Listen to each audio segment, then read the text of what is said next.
नमस्ते, आप सभी का स्वागत है। आज के इस कार्यक्रम में हमारे साथ जुड़ रहे हैं सुमित पीर जी, पाकिस्तान के विशेषज्ञ। और आरंभ करने से पूर्व आप सभी से अनुरोध है कि कृपया सब्सक्राइब करके बेल आइकॉन अवश्य दबा लें। हमारे लगभग 90% सब्सक्राइबर्स ने बेल आइकॉन नहीं दबाया, तो आप सभी से सब्सक्राइबर से अनुरोध है, बेल आइकॉन अवश्य दबाएं, वीडियो को लाइक भी करें। तो सुमित पीर जी, आज तो आप बिल्कुल क्या कहें उसको, एक बलिया में बड़ा क्रूड ऑयल का बहुत बड़ा भंडार डिस्कवर हुआ है। मुझे पता चला है आपके पास पाकिस्तान की खबरों का भंडार है आज। सर, सबसे पहले तो आपको और सभी दर्शकों को नमस्कार और शो पे बुलाने के लिए आपका साधुवाद। तो भगवान श्री गणेश का नाम लेके शुभारंभ करते हैं। देखिए, पाकिस्तान में संजय सर बहुत खबरें हैं और खबरें इतनी हैं कि हमारे इस सेशन में अब क्या रखे क्या छोड़े, कितना बोले कितना ना बोले, हमारा वो हम उसी विस्मय में फंसे रहते हैं, क्योंकि सेशन तो 1 घंटे का ही, काश का 4-5 घंटे का होता तो मजा आता। पर मैं आज भी एक निवेदन करूंगा, भाई जरा ये वीडियो जरूर लाइक कीजिएगा और हमारे सब्सक्रिप्शन का बटन जरूर दबाइएगा, ये आपका बहुत आभार होगा। तो आज आगे चलते संजय सर, जो खबरें आ रही है 3 जगह से आ रही है, बलूचिस्तान से, आपके केपीके से और मेनलैंड पाकिस्तान से। अब मैं मेनलैंड पाकिस्तान कहूंगा उसको, क्योंकि ये बाकी तो मतलब निकल ही गए ना, ये मेनलैंड पाकिस्तान रहे नहीं। अब मेनलैंड पाकिस्तान से खबर ये है कि जो हमने पहले देखा कि ये जो अमेरिका में बिल आए हैं सेनेटर कि भाई आसिम मुनीर पे सैंक्शन लगाओ। आसिम मुनीर पॉलिटिकल प्रिजनर्स को रखता है, राजनीतिक प्रतिबंधियों पे उसने बहुत सख्ती की है और ये बिल्कुल मिलिट्री का वहां राज चल रहा है और मिलिट्री का एक्सटॉर्शन चल रहा है और इमरान खान को छोड़ो। अब मैं काफी लोगों से, अपने सूत्रों से पूछ रहा था, भाई ये अमेरिकनों को आखिरकार अचानक ये इमरान खान से प्यार और ये आसिम मुनीर से ये क्या हुआ? तो इसका अगर आप एनालिसिस करेंगे तो ये थोड़ा 3-4 महीने पहले जाएगा, जब आपको होगा बाइडेन के टाइम में इनका जो सेंट्रल डिजाइन कॉम्प्लेक्स है सीडीसी, उस पर प्रतिबंध लगाया था। जब उस पर प्रतिबंध लगाया था, भाई आप बैलिस्टिक मिसाइल प्रोग्राम चलाते हो, आपने एनपीटी साइन नहीं कर रखी, और आपके मिसाइल जो है ये अमेरिका के लिए खतरा बन सकते हैं, क्योंकि अगर आपका मिसाइल ईरान के पास लगे और ईरान ने चला दिया तो ये अमेरिका की हिटिंग रेंज में आ जाएंगे अमेरिकन एसेट्स, इसीलिए आप अमेरिका की सुरक्षा के लिए खतरा हो, इसलिए हमने आप पे प्रतिबंध लगाया। तब इन्होंने हाथ पैर जोड़े, बोला साहब आपने प्रतिबंध तो लगा दिया पर हमारी आर्मी और हमारे आर्मी चीफ पे प्रतिबंध मत लगाना। तो बाइडेन की एडमिनिस्ट्रेशन थी, ओबामा का राज था, तो शायद इनकी बात उन्होंने सुना ली, चल गई, बात निप गई। अब जब से ट्रंप आए हैं, ट्रंप लगे पीछे फेंटेनिल के, ट्रंप लगे पीछे ड्रग्स के। जब आप ड्रग्स की बात करें, जब आप फेंटेनिल की बात करें, जब आप डीप स्टेट की बात करें, तो पाकिस्तान का होना तीनों चीजों में एक बहुत जरूरी बात है, लाजमी है। अब ड्रग्स की बात करें, पहले ड्रग्स की तस्करी पाकिस्तानी करते थे, लैब्स इनके यहाँ चलती थी, एनरिच जो ड्रग्स में जो भी केमिकल प्रोसेस वगैरह होते थे उसमें पूरे साल लगने थे। और सबसे बड़ा जो आसिम मुनीर पे आरोप ये है, क्योंकि डीप स्टेट का हिटमैन था ये। डीप स्टेट के जितने भी गंदे काम थे, कहीं भी दुनिया में गंदे से गंदा काम ये आदमी अपने गुरखों के थ्रू करवा देता था। अब देखिए, ब्लैक वाटर के बाद जाओगे, वो भी काफी कामों के लिए मना करते हैं, हम नहीं करेंगे, हमारे एथिक्स के खिलाफ है। पर पाकिस्तान आर्मी का कोई एथिक नहीं था। अगर वो $10,000 मांग रहे, $2,000 में करते तो अपना खाना घर से ले आते थे, कहना लंच अलाउंस भी नहीं चाहिए, हम खुद कर लेंगे, खाना पैक करा के लेंगे, बताओ क्या करना है। तो अब ये जो धीरे धीरे अमेरिकन को लगा यार, ड्रग्स में इन्वॉल्व, तस्करी में इन्वॉल्व, फ्लश ट्रेड में इन्वॉल्व, मनी लॉन्ड्रिंग में इन्वॉल्व, और अब ये जो डीप स्टेट के हिटमैन है ये, जैसे पहले रजीम चेंज करानी है, कहीं कुछ कराना, कहीं कुछ कराना, किसी को मारना है, किसी को मरवाना है, इनके लोग जाते थे। तो कहा यार ये कोई आर्मी थोड़ी नहीं, ये तो किराए के वो मर्सनरी है। तो और सीडीसी पे इसका प्रतिबंध लगा ही लगा था। तो उन्होंने दोनों को देखा, बोला अगर डीप स्टेट को डिसमेंटल करना है तो पाकिस्तान को डिसमेंटल करना, पाकिस्तान की आर्मी को डिसमेंटल करता तो इसके आर्मी चीफ को डिसमेंटल करना है। 2 कारण इसके और भी है। इन्होंने पहले इसको कहा था, भाई तू हमें रिकोडेक की माइन दिलवा दे, जो तेरे पास बड़े वाले 3 बम रखे वो जारी करवा दे, बलोचिस्तान में इंटरफेयर मत करना। न इसने रिकोडेक की माइने दिलवाई, न इसने जिसके पास जो 3 एटम बम रखे उसका कुछ हिसाब किताब के। इनफैक्ट ये रईसी को बेचने चले था। ये अमेरिका को तब से तकलीफ है जब से रईसी आया था पाकिस्तान, और उसके जो पार्लियामेंटेरियन है उन्होंने कहा था जी हमें पाकिस्तान से ब्लूप्रिंट मिल गया, हमने पाकिस्तान के साथ बम का सौदा कर गया। ये भी एक हकीकत है, एक बार इन्होंने कतरियों को भी बम बेचने की कोशिश तो की थी पहले मुनीर ने, कि भाई ईरान ले ले, कतरी ले ले, कोई भी ले ले। तो तब से सऊदियों ने कहा अगर गलती से ईरान के पास बम आ गया हम तो किसी भी कीमत पर बम लेंगे भाई। तो तब से इनके सितारे थोड़े गर्दिश में चल रहे हैं, बंदा डिलीवर कर नहीं पा रहा। अब जो भी कार्यक्रम बलूचिस्तान में चल रहा था, बढ़िया चल रहा था, उसकी अभी रूपरेखा पे जाएंगे, उसमें भी इसने इंटरफेयर करना शुरू कर दिया। यहाँ अमेरिकनों के धैर्य का फ्यूज उड़ गया। कहता भाई एक तो तू निकम्मा, कुछ डिलीवर कर नहीं पा रहा, एक डीप स्टेट का हिटमैन है, भाड़े के टट्टो हो, गन ऑन हायर हो, उसके अलावा जो भी हम कार्रवाई बलूचिस्तान में कर रहे हैं तुम उसमें इंटरफेयर क्यों कर रहा है? तेरी आर्मी वहां का क्या काम, तुम जाओ छुट्टी पे जाओ। और जो अभी अभी खबर आई है, सूत्रों के माध्यम से पता लगा है, पीएमसीज यानी कि प्राइवेट मिलिट्री कॉन्ट्रैक्टर्स को चाइना ने बिना इनके कहे ग्वादर में उतार दिया। प्राइवेट मिलिट्री कॉन्ट्रैक्टर क्या होगा सर? पीएलए ही होगी, वो सब सादे कपड़ों में। तो पीएलए के लोग प्राइवेट मिलिट्री कॉन्ट्रैक्टर्स बन के ये उतरे हैं ग्वादर पोर्ट पे और इस ग्वादर के क्षेत्र में, ताकि जो चाइनीज इंटरेस्ट है उनको प्रोटेक्ट कर सके। और जब ये अमेरिकन को पता लग गया तो और आग बबूला हो गए। कह रहे यार हमारा हिस्सा, हमारी टेरिटरी तुम्हारे बाप की है, तुम अमेरिकन को बेच दो, तुम चीनियों को बेच दो। ये तो हमने ये सब खड़ा किया, हमने पैसा लगाया और रिकोडेक्स से हमें हमारा खर्चा पानी निकलेगा, अपना गोल्ड बेच के, अपना कॉपर बेच के, दुनिया में सेकंड हाईएस्ट रिजर्व्स है। तो ये चीनी कहाँ से आ गए? और चाइना के प्राइवेट मिलिट्री कॉन्ट्रैक्टर्स आ गए, इनकी पीएलए आ गई वर्दी बदल के, और तुम हमें बेवकूफ समझ रहे हो? हमारा खाया पिया है। और क्या किया? जो मेरा एक सजेशन था, मैं बहुत दिनों से उनको कह रहा था, मैंने कहा अगर पाकिस्तान को हिट करना है, इनके पर्सनल इंटरेस्ट जनरल हो गए, हिट कर दो। इसका जो रिटायरमेंट प्लान बनाया था ना सर, इसने 3 पार्ट है रिटायरमेंट प्लान के, वो भी बताता हूँ। इसका जो रिटायरमेंट प्लान बनाया था उसमें आज इन्होंने सेंध लगा दी। क्यों? इसने वर्जीनिया में प्रॉपर्टी ले रखी थी। इसका मन था कि जब रिटायर होगा फिर वर्जीनिया चला जाएगा और वहां मजे से रहेगा और अपना मेंशन जबरदस्त नई 2-3 गर्लफ्रेंडे भी रख लेगा। उसमें पानी फेर गया। मलिक रियाज के साथ इसने दुबई में, मलिक रियाज जो एक्स आर्मी का मेजर है और बहुत बड़ा रियल एस्टेट अब चलाता, कहते आर्मी से रिटायर हुआ था, जिसके कोई कागज नहीं है। मलिक रियाज के साथ इसने दुबई में एक बहुत बड़ा रियल एस्टेट वेंचर अनाउंस किया था, जिसमें पाकिस्तान की फौज का पैसा, मुनीर का पैसा और दाऊद का पैसा, तीनों का पैसा लगा था। अब अमेरिका के कटघरे में आने के बाद मलिक रियाज वाला प्रोजेक्ट भी बंद हो जाएगा। इनका प्लान था कि बहुत बड़ी रियल एस्टेट डेवलप करो और उसमें फिर किराया आएगा, मतलब आपका कुछ मिलियन डॉलर्स में उसका किराया आएगा और किराए का बैठ के खाएंगे। ऑस्ट्रेलिया में इन्होंने आइलैंड खरीदने की कोशिश की है, क्योंकि ऑस्ट्रेलिया में तो कोई भी आइलैंड खरीद सकता है। जाओ आइलैंड खरीदो, उस आइलैंड में आपकी सत्ता चलती, कोई लेना देना नहीं ऑस्ट्रेलियन लॉ का उस आइलैंड पे। तो ऑस्ट्रेलिया में आइलैंड खरीदने की कोशिश की थी। जैसे ही अमेरिका इस पे सैंक्शन लगाएगा, सीआईए को सब पता है इसके एसेट कहाँ, पैसा कहाँ लगाया, पार्टनर कौन है, किसके साथ उठता बैठता है। इसके बाद इसके जहां भी एसेट है, जहां भी पैसा लगाया, जहां भी पैसा फंसाया, जहां भी पैसा डुबाया, वो सब खत्म। तो अमेरिका ने बिल्कुल इसके यहाँ पे फंदा लगा दिया, बोला जिस दिन मर्जी हम रस्सी खींच देंगे, नीचे से प्लेट खींच देंगे और तेरे तू लटक जाएगा।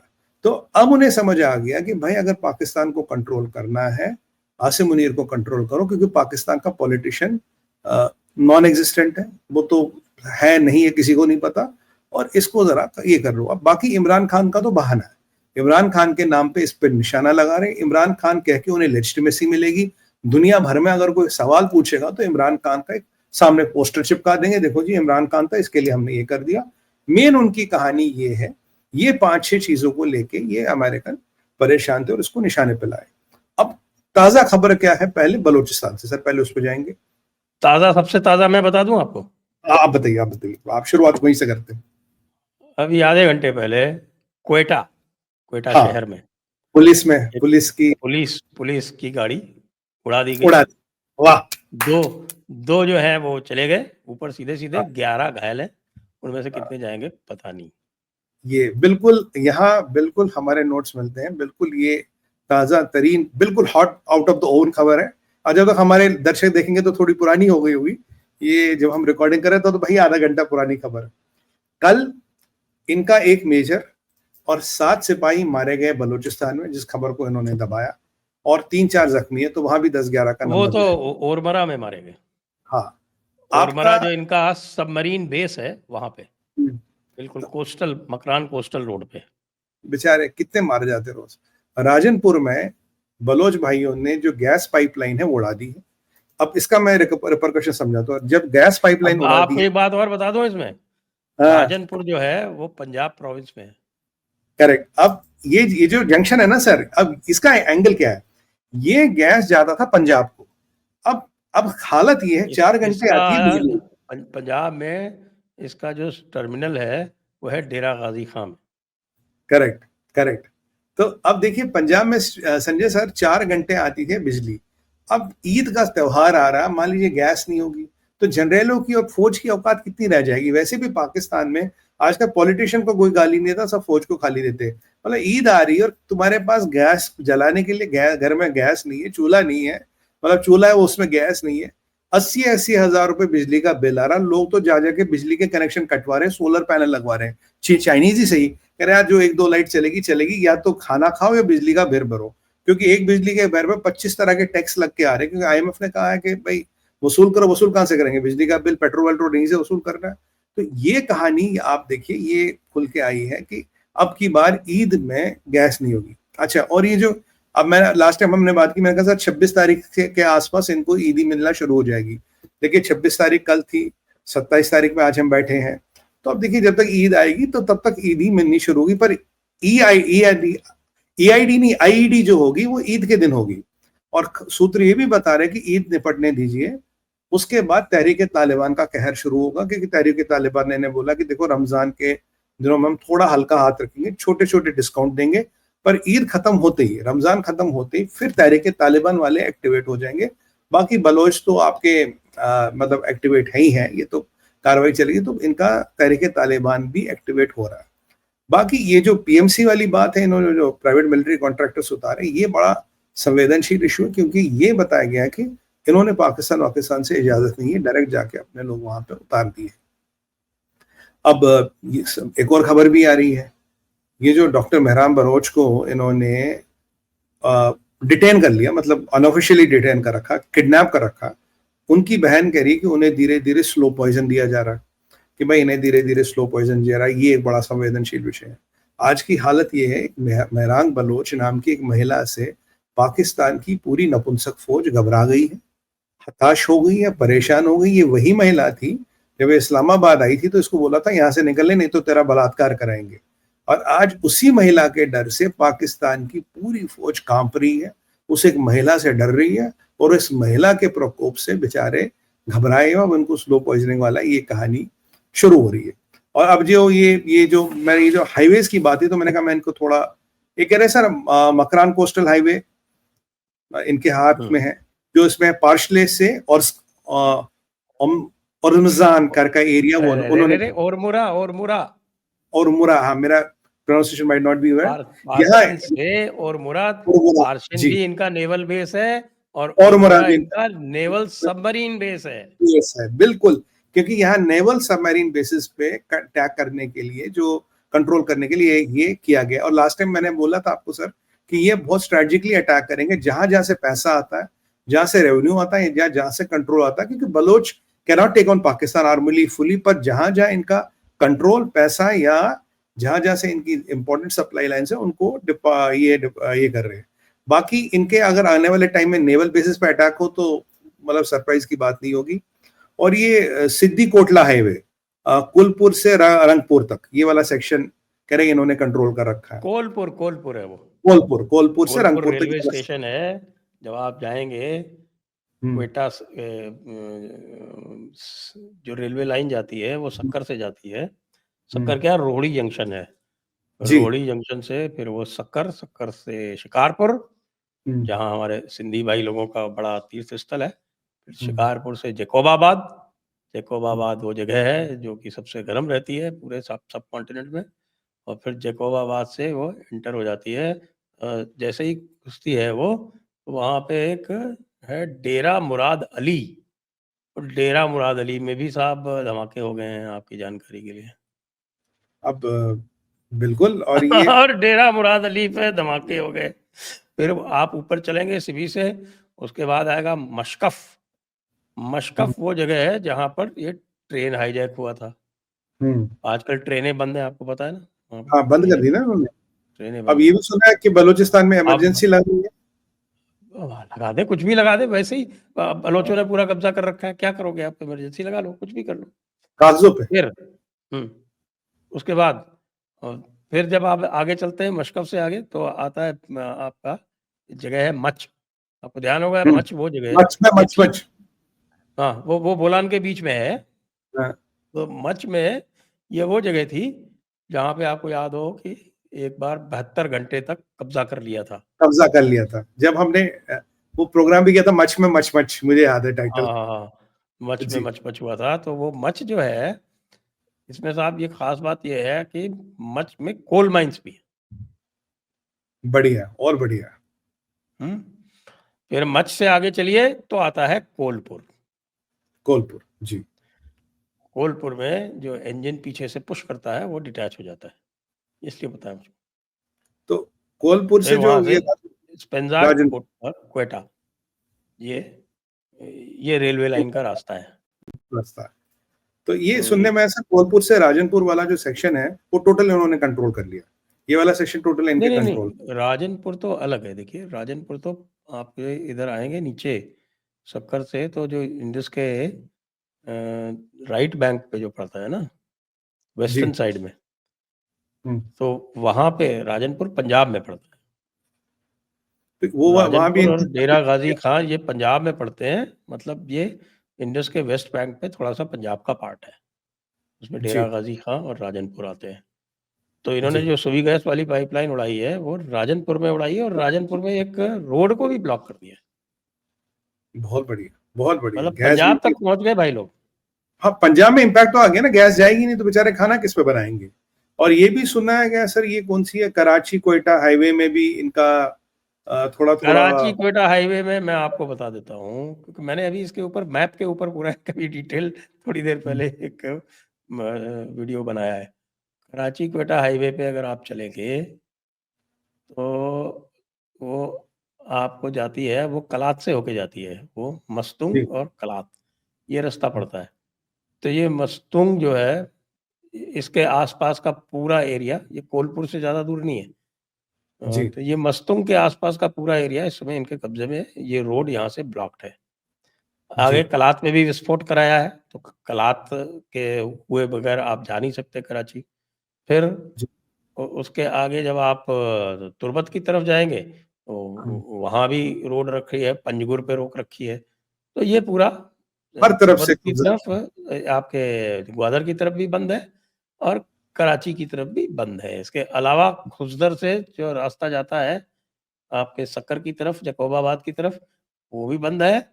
और ना केवल ये, एक छोटा-सा रास्ता ये आपके जो लास बेला है, यहाँ से बेला से जो जाता है रास्ता आपके अवारन होके, यहाँ अवारन के पास भी इन्होंने कर दिया है मामला, कार्यक्रम। एक भी रोड ऐसी नहीं है, एक भी, तो बिल्कुल। जिससे आप पाकिस्तान से बलूचिस्तान जा सकें। मैंने सर प्रपोज़ल भेजा है अफ़गानिस्तान वालों को कि तुम्हारे पास बहुत अच्छा मौका है, क्योंकि जो चमन वाली जो बॉर्डर क्रॉसिंग है, वहाँ से कमाई कर लो, रास्ता खुला हुआ है। कमाई वो कर लो। इसलिए भी कि जो पंजाब से बलूचिस्तान की जो रोड जाती है डेरा इस्माइल खां से, उसको टीटीपी ने रोक दिया है। जो ऊपर से नॉर्थ से जोब से होके जो आती थी, वो टीटीपी ने वहाँ पर ब्लॉकेड लगा दिए। टीटीपी नहीं आने दे रही। तो अकेला जो रास्ता क्वेटा में जाने का है, वो चमन बॉर्डर से है। तो इसलिए अफ़गानिस्तान के पास बहुत अच्छा मौका है, उनको ये करना चाहिए। मैंने उनके पास मैसेज भिजवाया है, ये मेरे संपर्क सूत्र हैं, ऐसी बात थोड़ी है। सबके जी, संपर्क सूत्र होते हैं। मैंने कहा भई जी, आप इनको ऑफ़र दो कि आप अपनी जो भी सामग्री भेजनी है या मिलिट्री को भेजनी है, वो आप भेजो इधर जलालाबाद से, काबुल होते हुए, कंधार से, फिर हम चमन होते हुए क्वेटा भेज देंगे। और इसके लिए आप हमको अच्छी खासी ट्रांज़िट फ़ी दे दो। आपने आपने भारत से आपने भारत से अफ़गानिस्तान ट्रांज़िट नहीं अलाउ किया था, जिसकी वजह से बड़ी अच्छी अपॉर्च्युनिटी बन गई और चाबहार डेवलप हो गया। और उसके बाद से अफ़गानिस्तान की तो अब पूरी तरह से इनके ऊपर निर्भरता समाप्त हो गई। लेकिन करेक्ट। अब अफ़गानिस्तान के पास मौका है कि वो इनको बड़ा दिल दिखाते हुए ट्रांज़िट अलाउ कर दे थ्रू काबुल एंड कंधार। पर पैसे लेके ना सर, फ्री में थोड़ी ना। पैसे लेके, ऑब्वियसली, फ्री में थोड़ी। फ्री में नहीं, फ्री में नहीं। भारत ने और भी कहा था भाई पैसे ले लो, अफ़गानिस्तान का ट्रांज़िट अलाउ कर दो। मगर नहीं, दीन जो है वो पैसे से बड़ा है। अफ़गानिस्तान वालों से कह रहा हूँ, तुम तो पैसे को रखो, पैसे से दीन की कोई मुखालफत नहीं है। ये मेरा और प्रपोजल है, आपका भी कोई कॉन्टैक्ट हो तो पहुंचा दीजिए। बिल्कुल सर, अच्छा प्रपोजल है। लास्ट टाइम मैं तो आपके प्रपोजल का समर्थन करूंगा। लास्ट टाइम मैंने बताया था ना कि अब ये जो ग्वादर सप्लाईज भेज रहे हैं, ये तो समंदर के रास्ते भेज रहे हैं ना। जैसे मैंने कहा था भाई, मान लीजिए बैंगलोर से चेन्नई हम रोड से नहीं जा रहे हैं, हम समुद्र के रास्ते जा रहे हैं, क्योंकि एक वही रास्ता भी खुला है जहां अभी इनको बलोचों को और तहरीक तालिबान वालों का डर नहीं है। वो भी कब तक खुला रहेगा वो देखेंगे। और ये वो सुना था मैंने सर, आपको बताया नहीं, वो दिएगो गार्सिया पे हाँ बॉम्बर्स थॉमस आ अटैक गए ना। किए हैं हाँ हाँ, अमेरिका ने दिएगो डाल दिया, गार्सिया उसमें पे, भी बात करेंगे। उसमें अमेरिका भी ने। हाँ, वो B2 बॉम्बर्स जो है हमारे स्टेल्थ बॉम्बर्स, वो तो अब सुनने में आया था अभी मेरे 5 तो उतार दिए, 2 और आने वाले हैं।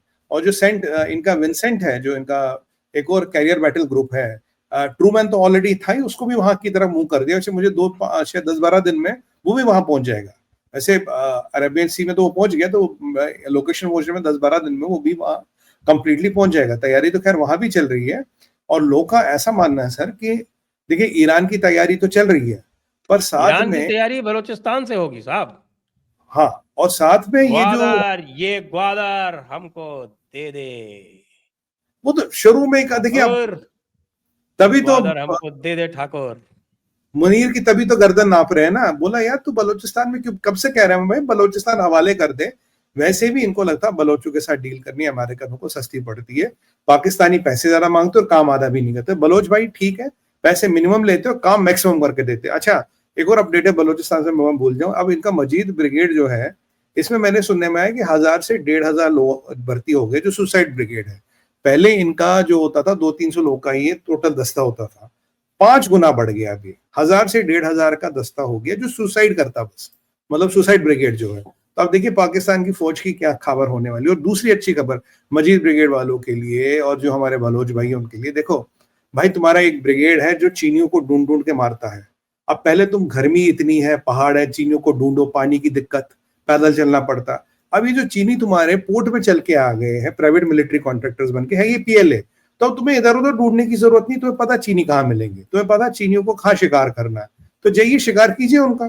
तो मतलब ये हमारे दोनों दुश्मनों का एक साथ ही निपटारा हो जाए। अच्छा, आपके भी दुश्मन है, हमारे भी दुश्मन है, तो आप उनका एक साथ निपटारा कीजिए। एक दूसरा डेवलपमेंट ये है। और कल कैसर इन बलोचा का एरिया कैसे, एक है वो मांड है, K6, हाँ दत्ती, ये जो 4-5 इनके स्ट्रॉन्ग होल्ड्स है। कल रात को सुनने में आया वहां हमला हुआ है और 30 लोग तो वहां भी मार दिए, जिसकी खबर ये ISPR और पाकिस्तानी फौज दबा रही है। तो वहां भी करीब 30 कैजुअलिटीज हुई रात को। ये अभी इसकी खबर बॉर्डर को का बाहर, एरिया देखिए, मांड जो है वो बिल्कुल बॉर्डर पे है।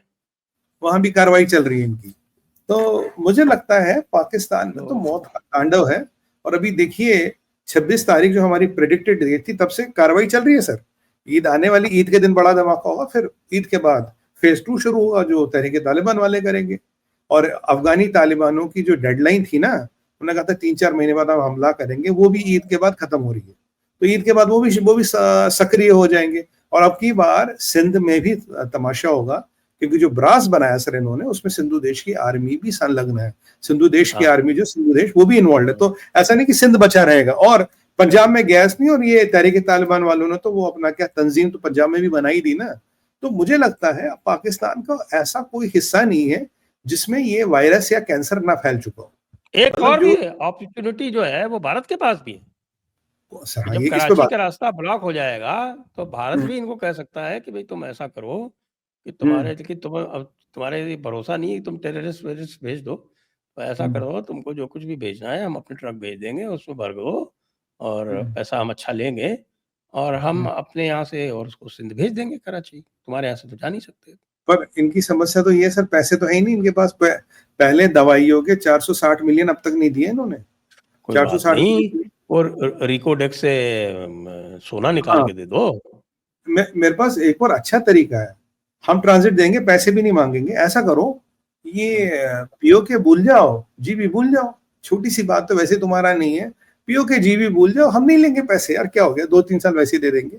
वैसे on the serious note sir, इनके पास ईरान का भी ऑफर है, जो सुनने में आया है। ईरान ने इनको बोला है कि हमारी आप अभी मदद करो, क्योंकि ये जो बॉम्बर्स जिनकी हम बात कर रहे थे डिबो गार्सिया में आ गए हैं, ये भी माना जाता है कि ये बॉम्बर्स का लक्ष्य केवल ईरान नहीं है, बट जो पाकिस्तान की 3-4 एनरिचमेंट साइट्स है। एक डेरा गाजी खान तो निष्क्रिय है, 2-3 इनकी और है, क्वेटा में है और भी एक जो 3 और हैं, तो उनको भी निष्क्रिय करना है, क्योंकि कहीं ना कहीं ये डर है कि अगर हमने ईरान को मान लो ठोक भी दिया, उनकी न्यूक्लियर एसेट्स और न्यूक्लियर प्रोग्राम को खत्म भी कर दिया, पूरा तबाह कर दिया, पर ये होता ना तेरा मेरा क्या रिश्ता, ला इलाहा इल्लल्लाह, वैसे तो लड़ते बिड़ते मारते रहेंगे एक दूसरे को, पर ला इलाहा इल्लल्लाह पे जुड़ जाएंगे कि कोई इनको कुछ ना दे दे, कोई छोटा टैक्टिकल बॉम्ब बनाने का मटेरियल ना दे दे, कुछ ना दे दे।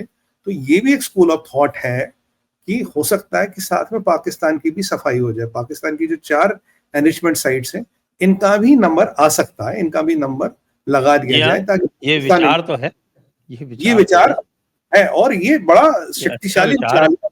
मैं ये और इसका मानता हूँ कि ये बड़ा शुभ विचार है। और इसका समर्थन करते हैं, पूरा करना चाहिए। समर्थन करते हैं बिल्कुल। अरे हम क्राउड फंडिंग कर देंगे अमेरिका वालों की, क्या बात है? ब्रिलियंट।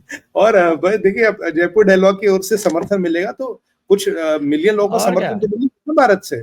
तो और ये सब राष्ट्रवादी लोग हैं जो आपको समर्थन करेंगे हमारे साथ। तो भारत के जो कट्टर राष्ट्रवादी वो आपको समर्थन कर रहे हैं। अगर आपका ऐसा प्लान है जो हमारे इधर उधर सुनने में आया है, तो जरा उसको भी क्रियान्वित कीजिए, क्योंकि मुनीर को तो आपको ले ही जाना है। उसके एसेट वेसेट फ्रीज कर दिए, 2-4 अगर ये कर दिया आपने, तो इस क्षेत्र में कोई बम बनाने के लायक नहीं रहेगा, ना पाकिस्तान ना ईरान, और कहीं दशकों तक नहीं रहेगा। और चाइना की इतनी औकात ही नहीं बची कि वो ना आके उनको खड़ा कर दी। चाइना अब इस पंगे में नहीं पड़ेगा, बहुत ज्यादा हो गया। बाकी मजीद ब्रिगेड वालों को हमने बता दिए, चाइना के प्राइवेट मिलिट्री कॉन्ट्रैक्टर्स आ गए भाई, पोर्ट वोट पे हैं।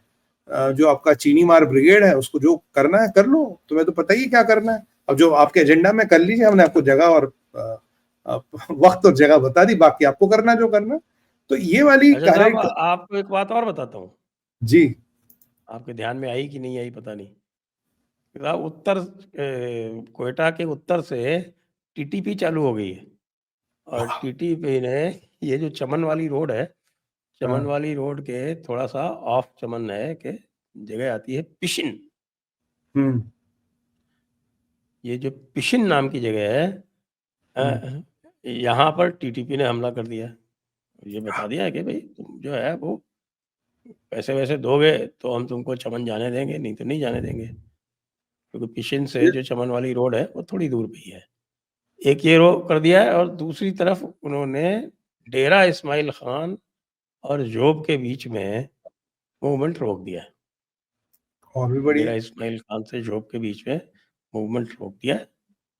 डेरा इस्माइल खान वैसे तो केपी में आता है, हम्म लेकिन ये पहले जो फाटा एरिया होता था, फाटा में नहीं था। ये मेन जी एरिया था केपी का।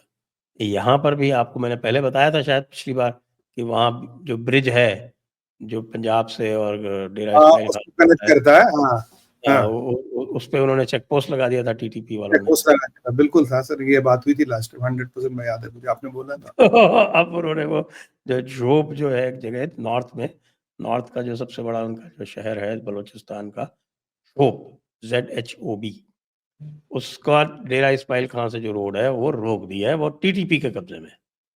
बहुत अब बढ़िया। टीटीपी भी चालू है। अब टीटीपी वो बाकी ऊपर तो जो करता है सो करता ही है।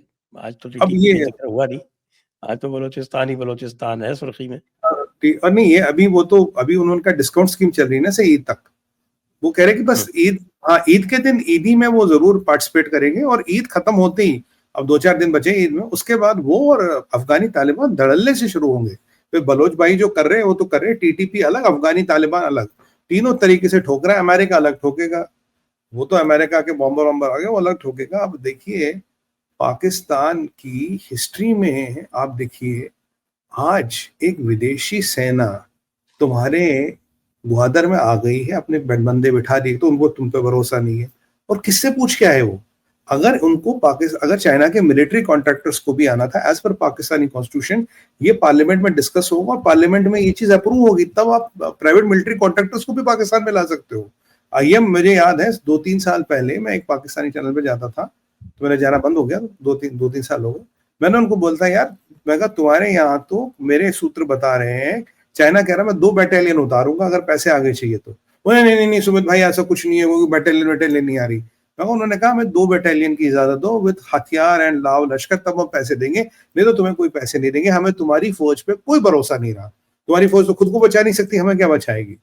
अब यहाँ पे ये भी एक और किस्से में बात कर रहा था संजय सर, एक स्कूल ऑफ थॉट आया, उसने उन्होंने बड़ी अच्छी बात बोली, मतलब भाई यहाँ पे एक अमेरिका में एक टीम वो भी है जो उनके वॉर को मॉनिटर करते हैं, इंटेलिजेंस देखते हैं, कह रहे हैं कि उनके पास एक प्लान भी है कि मान लीजिए पाकिस्तान में स्थिति इतनी खराब हो गई कि तहरीक तालिबान ने टेक ओवर कर लिया या अफगानी तालिबान ने टेक ओवर कर लिया, क्योंकि पाकिस्तान अभी कहीं भी जा सकता है। तो ऐसे में जो पाकिस्तान के कुछ बचे कुचे बम वगैरह है, स्ट्रैटेजिक एसेट्स हैं, उनको कैसे निकालना है, तो उसकी भी एक फुल फ्लेजेड प्रैक्टिस, एक full fledged SOP drill ready है, और दे आर ऑल्सो रेडी कि अगर ऐसा हो गया तो तब हमें क्या करना है, क्योंकि ये किसी भी हालत में बम न तहरीक तालिबान न तालिबान इन किसी के हाथ नहीं लगने चाहिए। तो उसकी भी प्रक्रिया रेडी है, जिसके बारे में ट्रम्प सरकार बात नहीं कर रही है। तो इस प्रक्रिया का एक पार्ट है या तो उनको एवैक्यूएट कर लो या उनको डिस्ट्रॉय कर लो। तो जो हम अभी बात कर रहे थे दैट डिस्ट्रक्शन या बिफोर टाइम डिस्ट्रक्शन, इससे पहले कि वो उनके हाथ लग जाए, उस पूरी जगह को ही डिस्ट्रॉय कर दो, that can be also one part of the option. क्योंकि किसी भी हालत में अमेरिका इन जहादियों के हाथ बम लगने नहीं दे सकता। कल अगर आप ईरान का भी देखें, उसने पीट हेग्सेथ ने क्लियर कहा था, नहीं माइक ने, जो उनका एनएसए है, उसने कहा ईरान कैन विल और will never ever have a bomb, ये will never let it happen. वो तो बिल्कुल क्लियर बोल रहे, हम कभी उनको बम उनके पास ना था ना है ना कभी हम आने देंगे। अब ईरान की इनसे जो दोस्ती है, और आपको याद करिए रईसी गए थे ना पाकिस्तान मरने से पहले, उसके बाद ही तो हेलीकॉप्टर गिरा था विदेश मंत्री, बोला था ब्लूप्रिंट आ गया है, डील हो गई है। तो मतलब अमेरिकन इंटेलिजेंस को भी इनकी जो असलियत है और जो इनकी कैफियत है, जो इनमें जो कहते हैं ना हिंदी में, जो इनकी इनमें हरामखोरी है, उनको पता है कितने बड़े वो हैं कमीने, तो इसीलिए उन पर भरोसा नहीं करता कोई, और इनको भी पूरा टाइट कर रखा है। तो अब पाकिस्तानियों के पास जो एक झुंझुना ये बचा रहे थे इस्लामिक बम का, अब ये इस्लामिक बम कब तक रहेगा और ये इस्लामिक बम की साइटें कब तक रहेगी ये भी नहीं पता। अब दूसरा AQ खान कहाँ से लाओगे कबर से निकाल के, जिसने टेक्नोलॉजी चुराई थी। अब एक बार वो बेचारा टेक्नोलॉजी चुरा के लाया था, अगली बार तो टेक्नोलॉजी चुराने वाला भी कोई नहीं बचेगा। और जो तुम्हारी हालत ये है, अगर ये टेक्नोलॉजी चुराने के लिए भी तो थोड़ा दिमाग तो चाहिए ना सर, उस लेवल का भी नहीं है ना इनमें, मदरसा छाप लोग इतना दिमाग भी कहाँ से लाएंगे।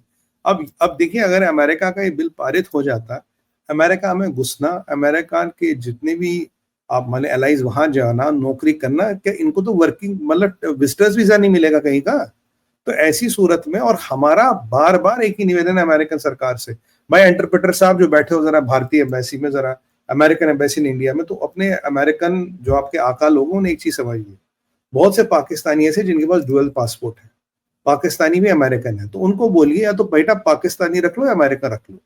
जिसके पास भी डुअल पासपोर्ट है और पाकिस्तान में रहता है, अमेरिका में रहता है, या तो पासपोर्ट खत्म कर दे या कंट्री छोड़ दे, क्योंकि तुम्हारा नेशनल सिक्योरिटी रिस्क अभी सबसे ज्यादा जो है वो ईरानीज विद डबल पासपोर्ट है, जो बहुत कम है, और सबसे बड़ा आपका जो सिक्योरिटी रिस्क है that is Pakistanis with double passport और डबल सिटीजनशिप।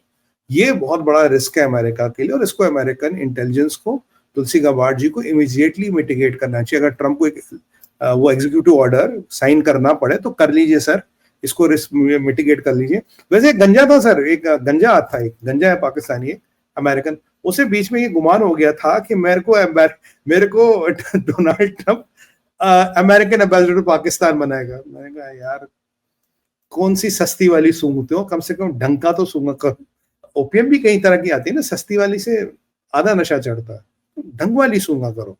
तो ऐसे ही पाकिस्तानियों का कुछ नहीं पता, और पाकिस्तानी कोई भी हो सर, जहां पाकिस्तान आएगा, जहां इस्लाम आएगा, उसका रास्ता वहीं की तरफ मुड़ेगा, इसमें कोई डाउट नहीं है, इसमें कोई। अरब वालों ने तो वैसे ही पाकिस्तान को अबैंडन कर दिया है। वो दुबई के क्राउन प्रिंस ने अपनी बेटी का नाम ही हिंद रख दिया है। बताइए क्या होगा।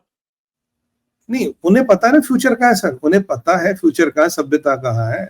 ये पाकिस्तानी देखिए, अब ये दुबई वाले हो गए, अरबी हो गए, ये तो फिर भी प्योर है, यहाँ से इस्लाम आया था, ये तो फिर भी एक प्योर ब्रीड है। अब इनको नहीं पता ये कन्वर्टेड हिंदू है, ये तो इनको तो ये अजनी कहते हैं, ना इधर के ना उधर के, मतलब अजनी है कहते हैं ना, तो अजनी है, मतलब ना इधर के ना उधर के, आधे आधे, कुछ है, कुछ यहाँ रहते हैं, कुछ वहां रहते हैं, 50-50 कुछ चलते हैं ये। तो इसलिए वो अरब भी इनसे तंग आ गए, क्योंकि और इनका सबसे बड़ा व्यवसाय पाकिस्तान का भीख मांगने का ही तो है। आप देखिए सबसे ज्यादा भिखारी दुनिया में 93% भिखारी पाकिस्तानी है, और अरबों ने पीछे ने बोल दिया था जितने भिखारी तुम हज के नाम पे यहाँ भेजते हो, भाई अगर ये भेजते रहे हम हज का कोटा बंद कर देंगे। ये भी एक डॉक्यूमेंटेड ट्रुथ है, कोई अनडॉक्यूमेंटेड ट्रुथ तो है नहीं। और अभी जो दुनिया में आप जियो पोलिटिकल चेंजेस देख रहे हैं, तो ये हमें क्या समझ नहीं आ रहा कि कहानी कहाँ हो रही, क्या चल रही है, इस्लामिक वर्ल्ड में कितनी यूनिटियां चल रही है। और मतलब कहना नहीं चाहिए, मुझे तो बड़ा दुख होता है कहते हुए, सर 57 मुल्क है, ये 57 मुल्क मिलके इजराइल का एक बाल नहीं उखाड़ पाते। मतलब इतना छोटा सा इजराइल है, इतने छोटे से यहूदी, 57 मुल्क, बिलियनों में आबादी, पर एक छोटे से इजराइल के तुम नाक का बाल नहीं तोड़ पाते हैं। हकीकत तो ये भी है ना, तो अपनी लिमिटेशंस को समझना चाहिए। देखिए 3 चीजों के आसपास इनकी हर चीज घूमती है, खासकर इनके पॉलिटिशियनों की, इंशाल्लाह, अल्हम्दुलिल्लाह, माशाल्लाह, इन तीनों के बीच में कोई भी स्टोरी फिट कर देते हैं। पर यार इस चीज का टाइम निकल गया है, जनता समझ रही है। अगर आप देखिए कल इजराइल में सर एंटी हमास प्रोटेस्ट तो निकल गए कल पहली बार, कह रहे हैं हम तुमने मैंने मरवा दिए, खाने को वो नहीं और तुम पता नहीं क्या क्या बकवास कर रहे हो। तो ये चीजें धीरे धीरे धीरे धीरे हो रही है। अच्छा सर, हाँ बाय द वे, हम अपने ये पन्ना मंडी की भी बात करनी, वो रह ना जाए पन्ना मंडी हमारी। पन्ना मंडी और पन्ना मंडी का बाप। पन्ना मंडी का बाप नहीं जानते आप? कौन सा वाला? कई सारे हैं। चीन चीन चीन। अच्छा उनके तो सर उनका तो बाप ही होता है ना, मई में कोई, जून में कोई, जुलाई में कोई, जो पैसे देते उसके वो होते वो। अच्छा, पन्ना मंडी से खबर तो ये आई है कि यूनिस मिया, कल परसों खबर आई थी जो वैसे बांग्लादेश आर्मी ने फिर डिनाई कर दी कि भाई उन्होंने अपनी 9th डिवीजन को ढाका के अंदर मूव किया है, और यूनिस हाँ, मिया ये ने, कंफर्म खबर है, वो क्या डिनाई करेंगे। वो तो वो खैर उनके तो ऑफिशियली फोटोग्राफ्स आ गए, सब कुछ आ गया, उसमें तो क्या उन्होंने है। तो डिनाई कर दिया, क्योंकि ये ज्यादा फुदक रहे थे, ये हसनैन और ये नाहिद इस्लाम वगैरह ज्यादा फुदक रहे थे, तो उन्होंने आर्मी मूव कर दी। बोला बेटा कर लो बात, आ जाओ हम आए ढाका के अंदर, क्योंकि इन्होंने बोला था ना आर्मी का काम है बैरक के अंदर है ना, बाहर नहीं है ना। एक तो वो इम्पोर्टेंट चीज है। दूसरी, हमारे यूनिस ने बेचारे ने पहले बोला कि भाई मैं दिल्ली आना चाहता हूँ मोदी जी से मिलने। मोदी जी ने कहा हमारे पास फालतू टाइम नहीं है। अब मोदी जी जा रहे हैं थाईलैंड बिम्स्टेक के सम्मेलन के लिए, अब 2-3 अप्रैल को जा रहे हैं, तो इसने बोला तो साहब थोड़ा सा टाइम दे हमारी दो। हमसे मुलाकात कर लीजिए प्लीज। उन्होंने कहा यहाँ से ऐसे भिखारियों से मिलते हैं। अब संजय सर मजाक आपको बताऊं क्या, जोक, इन्होंने बोला भारत को ऑफिशियल रिक्वेस्ट डाली, कल परसों की बात है, मतलब 24-25 तारीख को, 2 तारीख को वहां पे अधिवेशन हो रहा है, कह रहे कि एक बायलैटरल हो सकता है। भारत ने जूता निकाल के मारा, कहता भाई अनपढ़ो, मदरसा छापो, बे 7 दिन में बायलैटरल होता है क्या? ये मतलब कि गिल्ली डंडा हो रहा है क्या, लंगड़ी खेलने जा रहे हैं क्या वहां पे? बायलैटरल की तैयारी तो कुछ हफ्ते कुछ महीने पहले होती है, काफी चीजें सॉर्ट आउट होती है, आयरन आउट होती है, फिर जो लीडर्स मिलते हैं टॉप लेवल पे बड़ी बड़ी चीजों पे वो एक सहमति या एक बड़ी बड़ी चीजों पे एक एग्रीमेंट होता है। अबे 7 दिन में बायलैटरल हो रहा है क्या? मतलब तुम्हारी औकात है तुम भारत के साथ बायलैटरल करो, खुद तुम किराए की जिंदगी जी रहे हो कि अब इन्हें क्या लगता था यूनिस को? देखिए यूनिस को अमेरिका ने टाइट कर रखा है, यूनिस पे चाइना का पैसा नहीं लग रहा, आईएसआई खुद मर रही है। अब ऐसे में उसे लगा मोदी जी के पैरों में पड़ जाऊंगा, थोड़ा शरण मिल जाएंगे, मोदी जी के साथ फोटो खिंचवा लेता तो दुनिया की मीडिया तो कवर कर लेती ना। सर यूनिस को कौन कवर कर रहा? कह रहा मोदी जी के साथ फोटो खिंच जाए तो थोड़ी लेजिटिमेसी मिल जाएगी मुझे कि मैं भी लेजिटिमेट हूँ, मैं भी लीडर हूँ। तो हमने कहा दिमाग खराब है तेरा, बायलैटरल को मना कर दिया। तो कह रहा सर थोड़ा आधे घंटे की मुलाकात हो जाए। कहता भाई राम का नाम ले, हमने टाइम नहीं तुम्हारे पास, तुम जैसों से बात करेंगे। तो अब यहाँ देखिए इनकी औकात इतनी बची कि इनसे मुलाकात करने को भी मोदी जी के पास 5 मिनट नहीं है, 5 मिनट का समय नहीं है मोदी जी के पास, जबकि मोदी जी उसके बाद 2 दिन श्रीलंका जाएंगे सर। श्रीलंका में जो नई सरकार बनी है वो, ऐसी बात नहीं है। देखिए मोदी जी ने भी मलहम तो लगा दिया ना, एक चिट्ठी तो लिख दी ना उनके बांग्लादेश इंडिपेंडेंस डे पे। नहीं चिट्ठी वो में तो बताया कि 1971 में तुम हमारे हमने क्या कारण ही किया, बने थे बेटा, याद करो। हमने क्या किया, हमने क्या हाँ, याद कर, हमने क्या किया याद था। करो। और अब भी हमारे कारण ही हो जब तक खड़े हो, वरना पाकिस्तान के पंजाबी जब ये बांग्लादेश बना था, वो तारिक फतेह जी ने एक बार बड़ा अच्छा बात कही थी, कह रहा था एक जनरल बैठा था यहाँ रावलपिंडी में, कहता जी वो बांग्लादेश बन गया ऐसे। कह रहा अच्छा पुक्के नंगे बंगाली गए, पुक्के नंगे बंगाली, तो पुक्के नंगे बंगाली कहते थे पंजाबी, तुम तो पुक्के नंगे हो। अब इनको खैर भूल गए, पर कहानी ये है सर, यूनिस की भी हालत बद से बदतर है। एक हिंदी में कहावत है ना, गली का कुत्ता ना घर का ना घाट का, वैसे वाली पोजीशन है। अमेरिका में चाहने वाले बचे नहीं, या हम पूछ नहीं रहे। और एक्चुअली मैं आज कह देता हूँ, जितनी भी भारत बात कर रहा है वो आर्मी के साथ कर रहा है। भारत पॉलिटिशियन के साथ बात नहीं कर रहा, क्योंकि वो पॉलिटिशियन ही टेम्परेरी है। और यूनिस की समस्या ये, अगर भारत आएगा, भारत मोदी जी के पैरों वैरों में पड़ जाएगा, वहां पे वो स्टूडेंट जो हिजबुल तहरीर वाले वो बवाल कर देंगे। पर वो हिजबुल तहरीर वाले स्टूडेंट एक चीज बोल रहे हैं, बेटा ये आर्मी जब तुम्हारा सॉफ्टवेयर अपग्रेड करेगी ना, ये अब्दुल्ला का और इस्लाम का और सबका, सब तुम लाइन में आ जाओगे। जिस दिन तुम्हारे सॉफ्टवेयर अपग्रेड करने शुरू कर दिए, सब लाइन में आ जाओगे। और ये भी तो सच है कि आप पाकिस्तान के आईएसआई ने 2 बार आर्मी चीफ को हटाने की कोशिश की थी। एक बार हमने इंफॉर्मेशन दी थी, एक बार तो हमने इंटरव्यू नहीं कर लिया था। उसको ये भी तो पता है ना। और आज सच्चाई ये है सर, आज अब ढाका में ये बातें तो हो रही, शेख हसीना कब आएगी, कैसे आएगी, रिफाइंड अवामी लीग की बातें हो रही है। ये हंसना तो रो रहा था उस दिन की, जी मुझसे तो आर्मी ने ऑफर दिया था रिफाइंड अवामी लीग आएगा, तुम उसके साथ आ जाओ। मतलब शेख हसीना के आने की भी बातें वापस हो रही है, सब कुछ हो रहा है। और सबसे इंपॉर्टेंट चीज जो और तो यूनुस कह को, रहे हैं साहब अप्रैल मई में आ जाएगी वापस। बिल्कुल सर, नवरात्रि के शुभ अवसर पे और ये यूनुस कार्रवाई। चाचा से वापस आएगा कि नहीं आएगा? यूनुस चाचा का क्या करना सर, उसकी बेटी एक है, रहती है अमेरिका में, बेचारी ड्रंक एंड ड्राइविंग में पकड़ी जाती है। अब तो यूनुस चाचा को जो भी कुछ माल वाल बटोर लिया, निकल ले, पतली गली से वक्त रहते हुए कट ले। ये तो ऐसे लोग हैं जिन्होंने शेख मुजीबुर रहमान को नहीं निकलने दिया, तुझे कब से निकलने देंगे? क्योंकि भाई तू भारत के पास आया तो तुझे हिजबुल तहरीर वाले ठोकेंगे, नहीं आया तो तुझे ये फौज वाले ठोकेंगे। तू तो इधर से भी गया, उधर से भी गया। और एक इंपॉर्टेंट एस्पेक्ट है, जब तुलसी गाबार्ड यहाँ आई थी तो उन्होंने कहा था, ये रायसीना डायलॉग के लिए उन्होंने कहा था, जी ये बांग्लादेश में माइनॉरिटीज को उत्पीड़न हो रहा है और एक इस्लामिक खिलाफत बनाना चाहते हैं। उसमें बांग्लादेश ने एतराज लगाया कि जी आपने ये इस्लामिक खिलाफत वाली बात की, ऐसा तो यहाँ कुछ है नहीं। अब इनको लगा था कि अमेरिका का शासन प्रशासन वो बाइडेन वाला हिसाब किताब है, हमारी पूरी बोलेगा नहीं नहीं ऐसा कुछ नहीं कहा, America doesn't believe in this. उन्होंने कहा कि माइनॉरिटीज का उत्पीड़न हुआ है, अगर इंटरिम गवर्नमेंट कुछ कर रही है, will be happy, and that is it. Tulsi Gabbard ने जो कहा उस पर उन्होंने कोई प्रतिक्रिया नहीं दी। यानी कि जो तुलसी गाबार्ड कह रही थी वो बिल्कुल सच है, तुम एक इस्लामिक खिलाफत बनाना चाहते थे। और ये अमेरिका की डीएनआई की हेड है, उन्होंने ये कहा था। और इनको देखिए सपोर्ट कहीं से नहीं मिल रहा। और खासकर जब से ट्रम्प ने कहा कि ये बांग्लादेश तो मैंने मोदी जी को लिटरली आउटसोर्स कर दिया, मोदी जी आप देखो क्या करना, तो इनके पास विकल्प कहाँ बचे सर। और आपने देखा 2 या 3 दिन पहले सड़कों पे कितने लोग निकल आए, कह रहे यार नौकरी दो, सैलरी दो, बोनस दो, कारखाने चलाओ, घर कैसे चलेगा, खाना कैसे चलेगा, बच्चे स्कूल कहाँ से जाएंगे, खाने को कुछ नहीं है, कब तक तुम ये भारत और ये सब बकवासबाजी करोगे।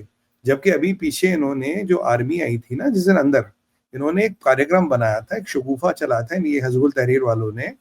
पहला ये था कि जी पैलेस्तीन में इजराइल मुसलमानों को मार रहा है तो भारत, बांग्लादेश की फौज क्या कर रही है। दूसरा, भारत में मुसलमानों को मोदी जी के अंडर मारा जा रहा तो बांग्लादेश क्या कर रहा है। जब ये लाल मस्जिद जैसी सिचुएशन बनने लगी तो आर्मी ने वक्त आते इंटरवीन कर दिया, सबकी ठुगाई पिटाई कर दी, सबका सॉफ्टवेयर अपग्रेड करके सबको घर भेज दिया। मतलब प्रवृत्ति वही है संजय सर, प्रवृत्ति वही है। मतलब वो डीएनए वही है, प्रवृत्ति वही है। इनके लिए ना, इनको स्टेबिलिटी नहीं भाती। जहां अगर स्टेबल हो जाए ना, ये खाना पानी चल जाए, दाल रोटी चलने लगे, वो इनको बिल्कुल नहीं भाती। स्टेबिलिटी इनकी दुश्मन है। और स्टेबिलिटी के को ये डिसमेंटल करने के लिए कुछ भी करेंगे आज के डेट में। तो अब देखिए यूनिस का कब तक टाइम है, कैसा टाइम है। और अभी जो एक लड़ाई चल रही, that is Yunus versus students versus army. अब तीनों में से जो भी जीतेगा वो तो आना तो हमारे शरण में पड़ेगा ना सर। 6000 चीजें जाती हैं यहाँ से, 6000 चीजें जाती है, और उसके बिना बात नहीं बनेगी। और पाकिस्तानियों में तुम्हें एक और चीज बताऊं, जो दिरहम है that is backed by US dollar, UAE का। और अगर तुम्हें लगता है कि अमेरिका को यूएई कभी क्रॉस करेगा और जो तुम्हारे रियल एस्टेट में इन्वेस्टमेंट्स वगैरह है 2 नंबर के, उनको तुम लेजिटिमाइज कर पाओगे, अमेरिका को नाराज करते, वो कभी होने वाला नहीं है। तो मतलब जितना भी यूए दुबई में पैसा लगाया था वो भी तुम्हारा डूब गया है। चाहे वो ये मलिक रियाज हो, जिसके थ्रू भी लगाया हो, वो पैसा तुम्हारा डूब चुका है। कहानी ये, this is the reality of Dubai real estate and you. और बाकी बांग्लादेश की तो कहानी खत्म ही है सर, वहां बचा क्या है। और फौज तो यहाँ आई थी, फौज तो हमें बहुत आश्वासन दे गई है, साहब जो बोलोगे वो करेंगे। सर जब से यूएस में बाइडेन गया ना, अब देखिए काफी चीजें धीरे धीरे हमारे लिए भी थोड़ी आसान होने लगी है, चीजें सेट होने लगी है। ये फौज वही थी एक बार हम अपना कहाँ आसाम में या कहीं मंदिर बना रहे थे, दुर्गा मंदिर रिपेयर कर रहे थे, ये आई स्पीड बोट में, बोला कि आप ये मंदिर रिपेयर कैसे कर रहे हो, कि हमारी टेरिटरी त्रिपुरा में त्रिपुरा में। जगह बताऊं, और आज आज ये वही फौज है, आज ये एग्जैक्ट अष्टांग। जगह बता दूं आपको? जी जी जी। मैं बताता हूँ, हाँ आप कंटिन्यू करें। तो आज ये वही फौज है संजय सर, जो आज त्रिपुरा आके में नहीं, अष्टांग, करीमगंज में था, करीमगंज असम में। करीमगंज, हाँ, आज ये अष्टांग प्रणाम करी करी, जहां फेंस नहीं लगा फेंस लगा देंगे, सर्वे नहीं हो रहा ज्वाइंट सर्वे करेंगे, क्योंकि अब इन्हें पता भारत से पंगे लेंगे जिंदा रहना मुश्किल है। और फौज तब तक फौज है जब तक भारत चाहेगा। और एक टाइम मैंने ऐसा सुना था, ऐसा होता था कुछ साल पहले तक, इनके यहाँ एक लेवल के ऊपर के जितने भी अफसर थे वो भारत वेट करता था। शायद कुछ पिछले कुछ सालों में प्रक्रिया ढीली हो गई या उसमें कुछ लीनियंसी बरती, तो कुछ असामाजिक तत्व इस पोस्टों पर घुसा है। मुझे लगता है वो प्रक्रिया वापस शुरू करनी चाहिए। बियॉन्ड अ पॉइंट कहीं से भी सिविल या डिफेंस या कोई भी सरकार में जो अफसर है वो हम वेट करें, हम अप्रूवल दें, तब जाके वो गद्दी पे बैठे, अन्यथा नहीं बैठे। श्री भूमि, श्री भूमि, ये हमें फिर करना पड़ेगा। ये जो जगह का नाम आप कह रहे थे ना, वो करीमगंज असम में है, उसका नाम है श्री जी भूमि। जी सर, जी जी, मुझे याद था आसाम में कहीं हुआ था। अब देखिए आज इनके तेवर कितने ठंडे हो गए, आज बिल्कुल ठंडे होकर बैठे, कुछ बातचीत नहीं हो रही, कुछ कहानी नहीं चल रही, सब चुपचाप कार्यवाही इनकी चल रही है। बाकी पाकिस्तान को ये डर भी है कि भाई ईरान का जो भी होगा साथ में पाकिस्तान कितने लपेटे में आएगा। ये तो खैर दिख ही रहा है ना नहीं, पाकिस्तान, पाकिस्तान अरे आक्रमण तो पाकिस्तान से ही होगा ना। बलूचिस्तान की जगह पर। ग्वादर अगर अमेरिकन बेस बनेगा तो आप देखिए, इंडिया और अमेरिका में तो लॉजिस्टिक्स एग्रीमेंट है, तो बिल्कुल हमारे शिप भी जाएंगे ग्वादर में, बिल्कुल वहाँ जाएंगे पे थोड़ा अपना रीफ्यूलिंग वगैरह करेंगे। अच्छा, पाकिस्तान अमेरिका को तो वो सामने ओमान में वो जो दुखम, हमारा जो एयर बेस है ओमान में, वो नेवल बेस है, तो वो दुखम उनके लिए अवेलेबल है, बिल्कुल तो ग्वादर अवेलेबल है। हमारे लिए अवेलेबल हो जाएगा। बस बिल्कुल एक पंथ दो काज, दो काज। दुखम हमारा, ग्वादर तुम्हारा, बिल्कुल आमने सामने है। और जिनको जलना है, जिनको भुनना है, जलते भुनते रहेंगे, जिनको बरनौल भेजना भेजते रहेंगे। अब तो मैं पाकिस्तान में ये जो हमारे कुछ अशरफी है इनको एक अपील करूंगा, भाई बल्कि वक्त वो जो है। पुराना जो था, अमेरिका वाले चाहे तो खुद ले लें, नहीं तो जो पुराना जो ओमान का ऑफर था तो ग्वादर भारत को इंडिया को बेचने का, उसको जो है वो रिवाइव कर दीजिए, ले लें। रिवाइव कर, खरीद लेंगे। मैं तो अभी कह रहा हूँ ना सर, अगर इंडिया से ट्रांजिट चाहिए, जब कराची बंद होगा तो पीओके और बलोचिस्तान भूल जाए, हम ट्रांजिट दे देंगे, क्या हो गया। पैसे नहीं मांगे तो इनके पास पैसे तो है नहीं भाई। हाँ चाइना को भी बिल्कुल। तो चाइना को भी तो रा- जमीन बेचते हो ना, हमें दे दो यार, हम खरीद राजेश लेंगे। वो जो है वो अमृतसर से और जामनगर वाली जो एक्सप्रेसवे है वो बन ही गई है, इसका अच्छा उपयोग हो जाएगा। अच्छा उपयोग कर लेंगे बिल्कुल। और क्योंकि सब सिंध वाले जो हैं वो रास्ता तो रोक ही देंगे, यहाँ पर आपके रहीम यार खां के बाद शक्कर के आसपास रास्ता रुक जाएगा। बहुत बढ़िया। तो और पंजाब ये वाले अभी आप हमारे इधर से we will make available this expressway, new expressway, बहुत बढ़िया एक्सप्रेसवे बनी है, पूरे राजस्थान से होके जाती है। बहुत बढ़िया। और अब आपने पीछे देखा हुआ, इन्होंने 50 अहमदियों को गिरफ्तार भी किया था। उनकी गलती ये थी, वो मस्जिद में नमाज पढ़ रहे थे, उन पे ब्लास्फेमी का केस लगा है जिसमें सजाए मौत होती है। और अगर प्रूव हो गया तो वो पुलिस स्टेशनों में ही निपट देंगे, वो कोर्ट तक तो पहुंचेंगे ही नहीं। मतलब उन्होंने नमाज पढ़ी थी इसलिए उन पे ब्लास्फेमी का केस डाल दिया 50 अहमदियों। और पाकिस्तान आर्मी जो है वो सारा कुछ भूल के अभी भी जम्मू कश्मीर में आतंकवादी भेज रही है, और चोलिस्तान में जो उनका डेजर्ट है, कहीं हम वहां पर जो सिंध में पानी जाता है उसको हम उधर डाइवर्ट कर देंगे, सिंध में पानी ही नहीं जाने देंगे। अभी भी जो खबर आई है सर, गर्मियां शुरू हो गई, मैं कहीं पढ़ रहा था अभी, 43% पानी की किल्लत आ गई है पाकिस्तान में। 43% पानी की किल्लत आ गई, जो हमने पीछे कुछ दरिया वरिया डाइवर्ट किए थे ना, और इंडस वाटर ट्रीटी वगैरह को थोड़ा रिवैम्प किया, जो भी किया, तो 43% की किल्लत आ गई। और ऐसे उनका कॉटन है, राइस है, शुगर केन है। तो अगर ऐसी हालत चलती रही तो हो सकता है इस साल वहां फसल भी फेल हो जाए। जो इनके 2-4 कैश क्रॉप्स है जिसपे पाकिस्तान थोड़ा बहुत चलता है, तो हो सकता है ये भी अब की बार फेल हो जाए। तो मैं तो कई बार कहता था, मैंने कहा देखो भाई, खाने के बिना तो आदमी 1 महीना जी सकता है, पर पानी के बिना केवल 7 दिन जी सकता है। पर इनको समझ नहीं आएगा सर। और आपको इनको पता है इनको कहा गया कि साहब ये पानी कहाँ से लाओगे, सिंध में पानी बहुत कम है पहले ही से ही। फिर साहब ये हाँ पानी हम सतलज से लाएंगे। बाप का है अब क्या? उनसे लोग पूछ रहे हैं कि भाई सतलज में तो आपके पास पानी है ही नहीं, वो तो पूरा भारत का पानी है। तो तुम्हारे बाप का है क्या? वही कह रहा हूँ, पापा का है, कहाँ से मिलेगा? तो चल रहा है, हो सकता है कैनाल बना दे बिना पानी के, क्या करना पानी का? नहीं, फिर एक और कैनाल तरीका है ना। बनाने का जो पैसा मिलेगा वो तो आर्मी खा जाएगी ना। हाँ, नहीं, कनाल बना के सर एक और काम है। 20 मौलवी इस तरफ, 20 मौलवी इस तरफ, 20 थूकेंगे, 20 फूकेंगे, तो उससे तो पानी खुद ही आ जाए। ये भी तो हो सकता है। 20 मौलवी बिठा दो इधर उधर, एक थू एक फू, तो उससे तो पानी खुद ही आ जाए। तो इन्हें जरूरत क्या है फिर हमसे? पानी खुद ही आ जाएगा पानी। इनके यहाँ तो कुछ भी हो सकता है ना भाई। मतलब पाकिस्तान है, मतलब इतनी पायस जगह है, तो यहाँ तो पानी वानी खुद ही निकल जाएगा, जमीन से पानी आ जाएगा।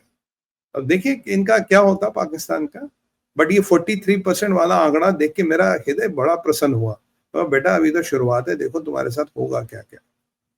और खुद सोचिए, ईद है, पानी नहीं है, बिजली नहीं है, घर में खाना बनाने की गैस तक नहीं है, और क्या दे गया इनको जिन्ना का पाकिस्तान। और क्या इनको हर कोई वो इस्लाम का चूरन बेच बेच के निकल लिया। और पर एक चीज तो बड़ी अच्छी है सर, आसिम मुनीर का जो रिटायरमेंट प्लान था वो पूरा फेल हो गया। अब जहां भी पैसा जहां भी लगाया था सब डूब गया। अब इसके आसपास के जनरल वनरल जितने भी, सबका पैसा डूब गया। अच्छी बात है, ये अच्छी बात है। शायद पाकिस्तान को कम लूटेंगे, पर नहीं छोड़ेंगे, तब भी नहीं पैसा आएगा, तब भी लूटेंगे। ये तो इनकी आइए कहानी है। आज की चर्चा को अब यहीं पर विराम देते हैं। सभी दर्शकों को बहुत बहुत धन्यवाद।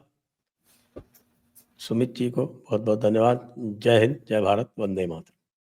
सर ज्यादा ज्यादा एक सेंटेंस बोलूंगा, ये पाकिस्तान का नेशनल स्पोर्ट जो है, न क्रिकेट है, न वॉलीबॉल है, न गधा गाड़ी रेस है, न गांगेचू गाड़ी है, बच्चाबाजी। बच्चाबाजी को नेशनल स्पोर्ट घोषित कर दो। और इसी के साथ मैं आपसे आगे लेना चाहता हूँ, भारत माता की जय, वंदे मातरम, और हर हर महादेव।